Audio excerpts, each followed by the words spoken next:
আসসালামু আলাইকুম, কেমন আছেন সবাই? সো কাজ করতে করতে কাজের প্রেশারে অনেক বোর হয়ে গিয়েছিলাম, তো ভাবলাম আম্মুকে নিয়ে চট করে ঘুরে আসি কক্সবাজার থেকে।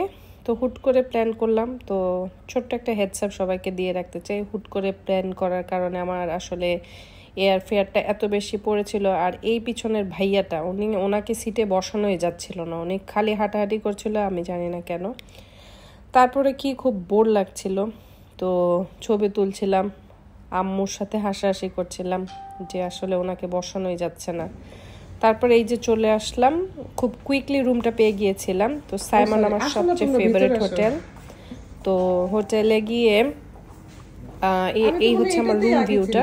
এটা যদিও পুরোপুরি সি ভিউ ছিল না, বাট ওদের সার্ভিস অনেক ভালো। তারপর ফ্রেশ ট্রেশ হয়ে তো ভাবছিলাম কি করা যায়, তো আম্মুকে বললাম একটা ভিডিও করে দাও। তো আম্মু আমাকে দেখাচ্ছিল কিভাবে কি করা যায়। আমি আসলে কার্টেন নিয়ে কি করছিলাম আমি নিজেও জানি না, বাট আমি চেষ্টা করেছিলাম কিছু একটা করার, বাট কিছুই হয়নি।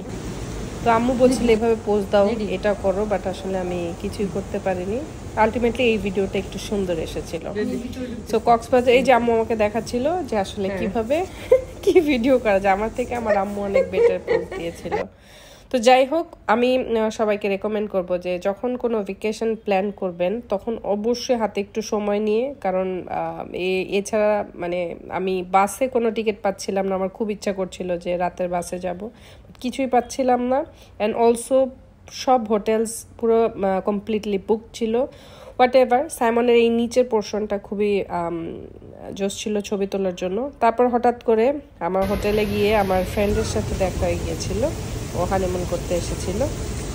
সো ওদের সাথে দেখাটা অনেক ভালো হয়েছিল। তো আমরা একসাথে অনেক ঘোরাঘুরি করলাম। তো এখানে আমি জাস্ট চিল করছিলাম, এই জিনিসটা অনেক কমফোর্টেবল ছিল। আমি একটু শুয়ে পড়েছিলাম, তারপর আমরা চলে গেলাম বিচে। আমার পানি অনেক ভয় লাগে, তো আমার ফ্রেন্ড আমাকে অনেক ডাকছিল, বাট আমাকে পানিতে নামাতে পারছিল না। তারপর চিন্তা করলাম এই গাড়িগুলোর নাম আমার জানা নেই, এটা আমার ওখানে গিয়ে সবসময় চালাতে খুব ভালো লাগে, খুব এনজয় করি।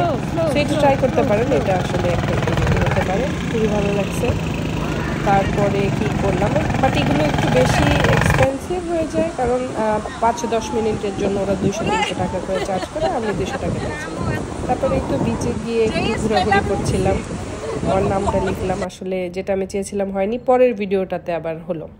যে আমি চেয়েছিলাম ঠিক এরকম, যে এটা আমার নামটা পানিতে ধুয়ে যাবে, মুছে যাবে। তারপর আর কি আবার এখানে আবারও পিকচার তুলছিলাম। এই জায়গাটা এত সুন্দর, সাইমনের বেস্ট মনে হয় নিচের এই পছন্দ ছবি তোলার জন্য। তো যারা আমার মতো বেশি ছবি তুলতে পছন্দ করেন তারা কিন্তু এই জায়গাটা গিয়ে অনেক ছবি ভিডিও যেগুলো করতে পারেন। আর ডে লাইটে তো অসম্ভব সুন্দর আসে।